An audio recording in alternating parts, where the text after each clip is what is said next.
მილიარდ 700 მილიონი დოლარის ინვესტიცია საქართველოს რკინიგზის რეფორმირების საკითხში. ასევე ბიოდიზელი, როგორც ერთგვარი ალტერნატივა განახლებადი ენერგიის ნაწილში და ტექნოლოგიები. ამ შემთხვევაში ხელოვნური ინტელექტის ინტეგრალი ბიზნეს პროცესებში. და რა თქმა უნდა, აუდიტი და მასთან დაკავშირებული ტექნოლოგიური გამოწვევები და პრობლემის გადაჭრის გზები. ეს არის თემატიკების მოკლე სპექტრი, რაც დღევანდელ შუადღის გამოშვებაში გელით შუადღის მონეტიზაციაში. ჩვენი ძალიან საინტერესო სტუმრები, პარტნიორები და ჩვენი ბიზნეს რეპორტიორები ემზადებიან, რომ ჩვენი მრავალრიცხოვანი აუდიტორიის წინაშე სხვადასხვა საინტერესო თემებით წარსდგნენ. მოკლედ, იწყება ჩვენი მონეტიზაცია და გადაცემის პირველ ბლოკში, როგორც წინა სიტყვაობაში ვახსენე, ტექნოლოგიურ კომპონენტებზე მოგვიწევს საუბარი. და ამ შემთხვევაში საუბარი მაქვს აუდიტის მიმართულებაზე და მასში ტექნოლოგიური, ინოვაციური კომპონენტების ინტეგრალზე.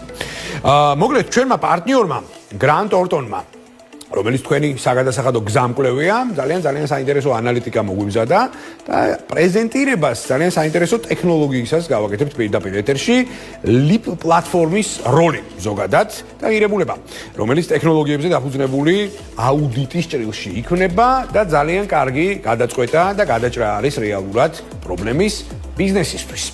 ტექნოლოგიურ სიღრმეებზე და უკვე ერთიან კონცეფციაზე Grant Thornton საქართველოს მართლ პარტნიორთან ვახტანგ ცაბაძესთან ერთად ვისაუბრებთ, რომელიც დღევანდელი ჩვენი გამოშვების სტუმარია. მოგესალმებით, ბატონო ვახტანგ, ძალიან დიდი მადლობა თქვენი დროისთვის. მადლობა, მოგესალმებით სანდრო, მადლობა მოწვევისათვის. უპირველეს ყოვლისა, ზოგადი კითხვით გადმოვა დასაწყისში, გვიამბეთ ზოგადად ამ ტექნოლოგიის შესახებ და შემდეგ უკვე განვავრცობთ ჩვენი დიალოგი იმ პრიზმაში, თუ რა ძირითადი გადაწყვეტა ბოდიში ლათინური შესატყვისისთვის სოლუშენია ეს აუდიტის მიმართულებით და ზოგადად იმ ბიზნესებისთვის, რომლებიც აი ამ ჭრილში იღებენ სერვისებზე დაფუძნებულ მომსახურებას. ისმენთ ყურადღებით. მადლობა სანდრო. LIP არის Grant Thorntonis საკუთარი შემუშავებული პლატფორმა, რომელიც განკუთვნილია აუდიტის მართვისათვის. აადვილებს აუდიტის მართვას, აუდიტის მთელი პროცესის დაგეგმვას, თავიდან ბოლომდე დაგეგმვიდან დაწყებული აუდიტის გეგმის შედგენას, კონკრეტული პროცედურების და კონკრეტული გზის განსაზღვრისთვის, როგორ უნდა ჩატარდეს აუდიტი და დასრულებული საბოლოო ანალიტიკით და რეპორტის მომზადებით.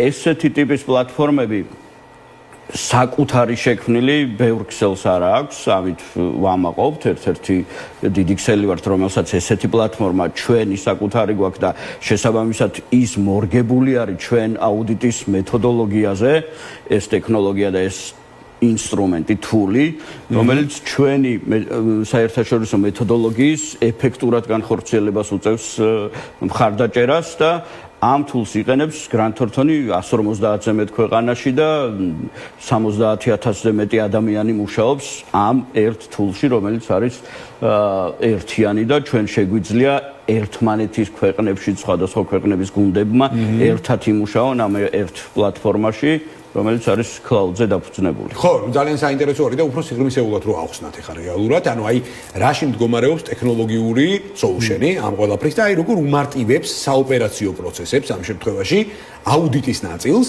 და აქვე ცოტა მოგვიანებით შემოვიტან საკითხს უკვე ბიზნესთან ურთიერთობის ნაწილში, რეალურად აი რას იღებს ბიზნესი ამ ძალიან საინტერესო პლატფორმით და სერვისით, რომელიც გლობალური დინამიკით არის წარმოდგენილი და მას რეალურად მსოფლიოში, როგორც თქვენ ახსენეთ, Grant Thorntonis თითქმის ყველა ქსელი იყენებს. ისმენთ. კი ბატონო.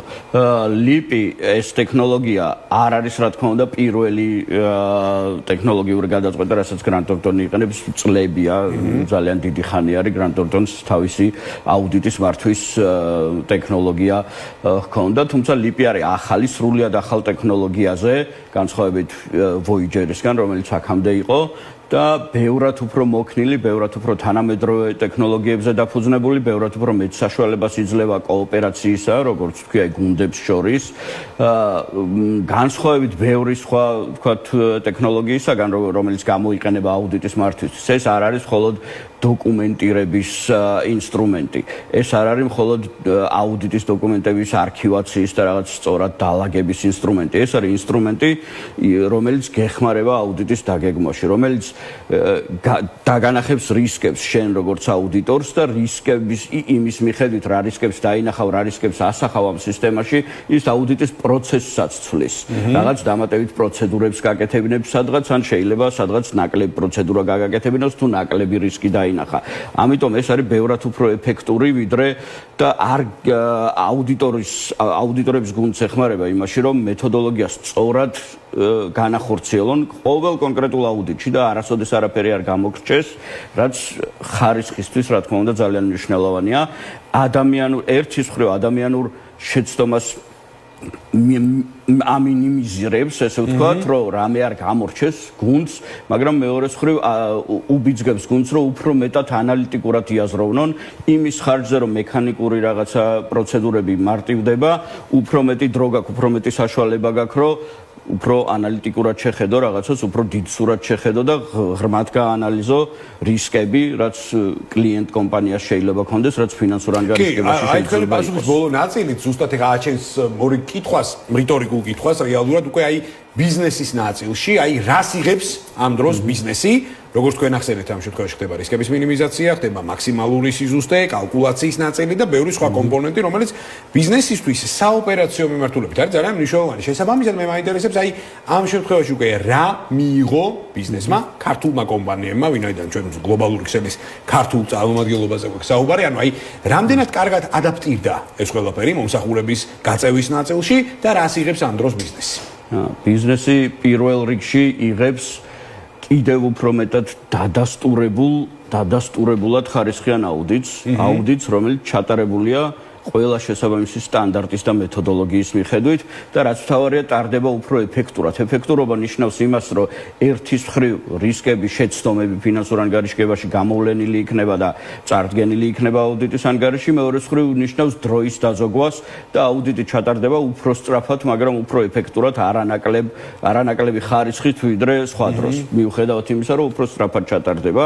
გარდა ამისა, ეს კლიენტებს აძლევს საშუალებას, რომ დარწმუნებული იყვნენ, რომ აუდიტი ტარდება აქ საქართველოში ისე, როგორც ტარდება ბრიტანეთში, როგორც ტარდება იტალიაში, როგორც ტარდება სადღაც ნებისმიერ ადგილას, ერთი ხარისხი, ამ ქსელის ერთი ხარისხით არის ჩატარებული ნებისმიერი ჩვენი აუდიტი, რაც ჩემი აზრით ძალიან მნიშვნელოვანი არის, მით უმეტეს ისეთი კლიენტებისთვის, რომლებიც გლობალურ ბაზარზე მოქმედებენ, რომლებსაც ფილიალები, შვილობილი კომპანიები, სათავო კომპანიები სხვადასხვა ქვეყნებში აქვთ. ეს არის ინსტრუმენტი, რომელიც მათ აძლევს საშუალებას, რომ დარწმუნებული იყვნენ, რომ ყველა მათი კომპანია მთელ ჯგუფში, მთელ მსოფლიოში ერთნაირად შეფასდება, ერთნაირად ჩატარდება აუდიტი, ერთნაირად ეფექტური იქნება აუდიტი. ხო, თუმცა ეს მარტო იმ კომპანიებზეც ცხადი არ არის საუბარი, ვისაც გლობალური წარმომადგენლობები აქვს, მათ შორის ლოკალური კომპანიებისთვისაც ძალიან კარგად ინტეგრირებადი პლატფორმა და საშუალება არის. კი ბატონო, ძალიან დიდი მადლობა. აი ხომ პატარა გადახვევას გავაკეთებ თქვენი ნებართვით. ჩვენ ამას ძალიან ხშირად გვისაუბრებთ, მათ შორის პირდაპირ ეთერებშიც, როდესაც აი ტექნოლოგიური ტრანსფორმაციის პერიოდმა ძალიან ბევრი ინოვაცია შემოიტანა ზოგადად აუდიტის მიმართულებით და რეალურად დღეს ინდუსტრიას, ხო, ანუ აი ტექნოლოგიური გარღვევის პრიზმასთან ერთად უწევს თანაცხოვრება. იმიტომ რომ ჩვენ გვაქვს ახალი მიმართულებები, ახალი პლატფორმები, იგივე ხელოვნური ინტელექტის კომპონენტი, ბევრი საკითხი შემოვიდა და მოიყარა თავი ერთიან კუპაში. თქვენ ახსენეთ და აბსოლუტურად გეთანხმებით და არ შემიძლია არ დაგეთანხმოთ, რომ ეს არ არის ერთადერთი ინოვაცია, რომელიც გრანტ თორტონის მხრიდან მომდინარეობს. შესაბამისად, ეს და კიდევ ბევრი სხვა ტექნოლოგიური ინოვაცია და ამ შემთხვევაში ტექნოლოგიურ განვითარებასთან, დიჯიტალიზაციასთან თანაცხოვრების პრიზმაში რა მიმართულებები ცვლის დღის წესრიგს. ორ ნაწილად რო დავყოთ საუბარი, ნუ პირველი ეს რა თქმა უნდა ადამიანური რესურსია და თუნდაც იგივე ლიპ ტექნოლოგია, რომელიც ჩვენ ვახსენეთ ახლა, ხო, ანუ ეს მე მინდა დავაზუსტოთ, რომ ეს არ არის ადამიანური რესურსის ჩამნაცვლებელი, არამედ არის ადამიანურ რესურსთან ერთად კოლაბორაციის ძალიან კარგი საშუალება, რომ ადამიანს უფრო გაუმარტივოს საოპერაციო მიდგომები და კომპონენტები, ხო, ანუ ამიტომაც აი ეს საკითხი, რომელიც საკმაოდ ვრცელი საკითხია, მინდა რომ თქვენთან ერთად მიმოვიხილოთ ახლა, ანუ აი რეალურად ტექნოლოგიური პროგრესი და ის ტექნოლოგიები, რომლებიც გრანტ თორტონ საქართველოს ქოლგის ქვეშ იყრიან თავს. კი ბატონო, მადლობა, ძალიან კარგი კითხვა არის. ანუ ჩვენ დღეს ვლაპარაკობთ ლიპზე, რომელიც არის, ასე ვთქვათ, აუდიტის სერვისის ხერხემალი ტექნოლოგიური. თუმცა მარტო ლიპი არ არის ჩვენი ტექნოლოგიები, რა თქმა უნდა, ერთ-ერთი მნიშვნელოვანი ტექნოლოგია არის ასევე data sniper-ი, ესეთი სისტემა, რომელიც აი ზუსტად ის იყენებს ხელოვნური ინტელექტის ელემენტებს, რომელსაც შეუძლია და გვეხმარება იმაში, რომ 200 გვერდიანი 80 ცალი კონტრაქტი წაიკითხოს 5 წუთში და ადამიანურ რესურს აღემატება გაცილებით და გაგიკეთოს ძალიან სტრუქტურირებული, ძალიან სწორად შენთვის საინტერესო მემო, რაღაცა დოკუმენტი, შეჯამება ყველაფრის, დაგანახოს ის მომენტები, რომლებსაც შენ მიუთითებ, რომ ტექნიკურ მომენტებში რო არ წავიდეთ ბუღალტერის, რაღაც კონკრეტული მუხლების, კონკრეტული რისკები დაგანახოს, კონკრეტულად რა ამ კონტრაქტით რა როგორ უნდა იყოს აღრიცხული იმისკენ მიგითითოს, აი ეს ხელოვნური ინტელექტი ძალიან მაგრად და ძალიან კარგად გვეხმარება უკვე სამუშაოს ეფექტურობაში, რაშიც უნდა დაგვეხარჯა ძალიან ბევრი დრო, რომ იმას გვიკეთებს ძალიან სწრაფად. რა თქმა უნდა, ისე ვიტყვი, რომ ჩემი ხედვით არ არის ის, რომ ხელოვნური ინტელექტი რაღაცას ჩაანაცვლებს ადამიანებს, ჩაანაცვლებს რუტინულ სამუშაოს, მაგრამ ისე ვიტყვი იმას, რომ შემდეგ შენ გჭირდება უფრო მაღალ დონეზე, უფრო ჩემი აზრით საინტერესო სამუშაოს კეთება, რომ მისი მოტანილი ამონარიდები და გაკეთებული რაღაცა ცხრილი, ბევრი კონტრაქტიდან ის მერე შენ გაანალიზო რისკები და ინახო იქ სწორად შეაფასო რა როგორ უნდა იყოს აღრიცხული ეს ხელოვნური ინტელექტი გვეხმარება რუტინის მოსპობაში, მაგრამ მეორეს მხრივ უფრო საინტერესო უფრო დიდი პერფორმანსი არის ვალდებულება რეალურად უკვე თანამშრომლის, რომ მან უფრო დიდი შედეგი დადოს. ბატონო, ახლა ერთი ნიუანსური საკითხი მაქვს კიდევ.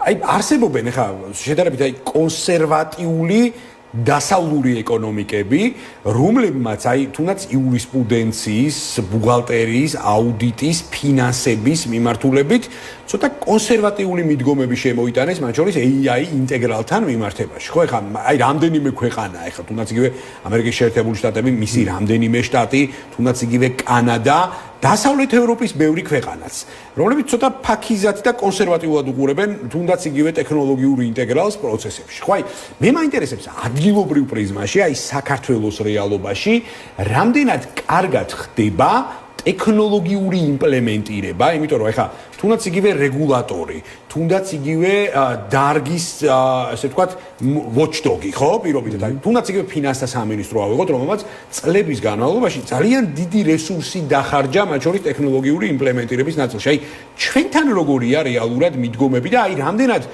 გათანაბრებულია ხოლმე ხშირ შემთხვევაში ტექნოლოგიური დასკვნა კარგად აპრობირებულ დასკვნებთან, რომლებიც წლების წინ იდებოდა ხოლმე. აი, ჩვენთან როგორ უყურებს ამ მიმართულებას რეგულატორი?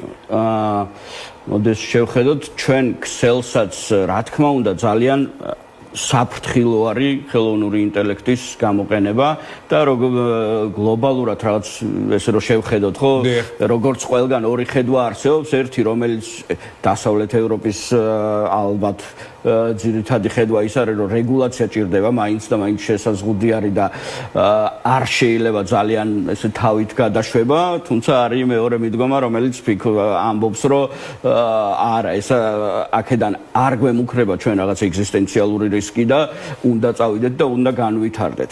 როგორც ყველგან რაღაც ჭეშმარიტება ალბათ სადღაც შუაში არის და ესეც უნდა ვერ ავწდებით იმას, რომ ხელოვნური ინტელექტი გამოვიყენოთ. რა თქმა უნდა, ქსელს აქვს თავისი პოლიტიკები ხელოვნური ინტელექტის გამოყენებაზე, სად შეიძლება, სად არ შეიძლება, ინფორმაციის უსაფრთხოებაზე, ამიტომ ჩვენი საკუთარი ChatGPT ყავს, ესე რომ ვთქვათ, საკუთარი ხელოვნური ინტელექტის აგენტები, რომლებიც ქსელის მიერ არის დადასტურებული და ქსელის საკუთარია შესაბამისად ინფორმაციის უსაფრთხოება და მონაცემთა დაცვა იმ დონეზეა, რომელიც ჩვენთვის მისაღები არის. ამ ხრივ ხელოვნური ინტელექტის განვითარების და გამოყენების ხრივ მე მგონი არც თუ ისე ჩამოვრჩებით. რა თქმა უნდა, წამყვანი ისინი, ვინც ქმნიან ამ ინსტრუმენტებს, მაინც იქით არის ძირითადად ამერიკაში, რა თქმა უნდა, მაგრამ ამის დანერგვა ხო, მე მგონი რომ საკმაოდ კარგად მივყვებით. მადლობა, ძალიან საინტერესო პასუხისთვის. სად ხედავთ ამ შემთხვევაში უკვე აუდიტის მომავალს აი ამ ტექნოლოგიური განვითარების ეტაპზე? როგორც გლობალურად, ასევე ლოკალურადაც, მათ შორის რა ლოკალურად ცოტა ისე გამომდის, იმიტომ რომ საქართველოს მაინც მიბმულია თავიდან ბოლომდე იმ დასავლურ ტენდენციებს, რაც ზოგადად არსებობს, ხო, სექტორების დამიხედვით. აქედან გამომდინარე, შესაბამისად რაც ხდება დასავლეთში, მერე მისი გადმოტანა ხდება საქართველოში და საკმაოდ წარმატებით იმპლემენტირებაც. აქედან გამომდინარე, აი ამ დათქმების გათვალისწინებით, სად ხედავთ აი აუდიტის მომავალს, როგორია ხვალინდელი დღე რეალურად ამ მიმართულების? ძალიან შეცვლის ტექნოლოგიები აუდიტის ყოველდღიურობას. თვითონ აუდიტის მიზანი და საჭიროება, რა თქმა უნდა, დარჩება და კიდევ უფრო გაიზრდება მით უმეტეს ლოკალურად ჩვენთან, როდესაც ჩვენ გვილაპარაკია ამაზე, ბაზარი შეიცვლება, რაღაცა მართლა საფონდო ბირჟა გაჩნდება, მფლობელობის და მართვის ფუნქციები უფრო გაიყოფა, აუდიტის საჭიროება როგორც საქმიანობის გაიზრდება, მაგრამ აუდიტის პროცესი, როგორც უკვე აუდიტორული კომპანია და აუდიტორები მუშაობენ, ეს დღესაც უკვე შეცვლილია ბევრად, ვიდრე ვთქვათ, იმ დროს, როცა მე დავიწყე აუდიტი 25 წლის წინ, ხა შეუდარებელია, რა თქმა უნდა, მაგრამ კიდევ უფრო მეტად შეიცვლება და ხელოვნური ინტელექტი ძალიან დიდ როლს აიღებს იმაში, რომ მონაცემების ანალიტიკა გააკეთოს და ადამიანის როლი უფრო გადავა რისკების დანახვაზე, ვიდრე რაღაც კონკრეტული ციფრთან შედარების და მონაცემთან შედარებაზე. გადავა ანალიტიკაზე. აი ეს იქნება ჩემი აღწერა. და ჩვენი საუბრის ბოლოს ისევ მინდა აი ლიპ ტექნოლოგიის გარშემო ვიტრიალოთ და აი კიდევ ერთხელ მინდა ჩვენს დიალოგში ბიზნეს, ქართულ ბიზნესს უკვე დავანახოთ ტექნოლოგიის უპირატესობები. და შესაბამისად აი რამდენიმე მნიშვნელოვანი პუნქტი შეგვიძლია ჩამოვთვალოთ აი რეალურად რა მიმართულებებს, რა რესურსს, დროის კომპონენტს და მათ შორის იგივე ცალკეული მიდგომების პრეფერენციებს უზოგავს ეს ტექნოლოგია ბიზნესს. დავიწყოთ თქვენი ლოიალური მრავალრიცხოვანი პარტნიორებით და შესაბამისად აი მე უკვე განვაზოგადოთ რეალურად რატო უნდა აირჩიოს ბიზნესმა ლიპ ტექნოლოგია. პირველ რიგში ის რომ ეს არის გარანტია მეთოდოლოგიის და სტანდარტების მიხედვით ჩატარებული აუდიტის. მეორე რაც ასევე ძალიან მნიშვნელოვანი არის, ხო, ნებისმიერი საქმიანობისათვის, ეს არის ეფექტურობა დროში და ხარისხის დაგდების გარეშე. ეს არის საშუალება არა მარტო ლიპი ისევ თავარი წამყვანი ტექნოლოგია, თუმცა დანარჩენი თულებიც, რასაც ვიყენებთ, არის საშუალება, რომ ინფორმაციის გაცვლა და გამჭვირვალობა იყოს ბევრად უფრო მაღალი კლიენტსა და ჩვენს შორის, რომ ყოველთვის კლიენტმა იცოდეს რა ხდება, რას ვაკეთებთ ჩვენ, რა გვინდა მისგან, რა შედეგს მიიღებს, სად დავინახეთ რისკები, აი ეს ეფექტურობა, გამჭვირვალობა და ხარისხი, ეს არის, რასაც იღებს ჩვენი მომხმარებელი. ძალიან დიდი მადლობა საინტერესო საუბრს. ყოველთვის მიხარია ხოლმე თქვენი მასპინძლობა, საინტერესო წერტილოვან მესიჯებზე გვიწევს ხოლმე საუბარი და დარწმუნებული ვარ, ახლა მომავალში კვლავ გვესტუმრებით და მნიშვნელოვან საკითხებს თქვენთან ერთად მიმოვიხილავთ. მადლობა ბატონ ვახტანგ ცაბაძეს, რომელიც Grant Thornton საქართველოს მმართველი პარტნიორია.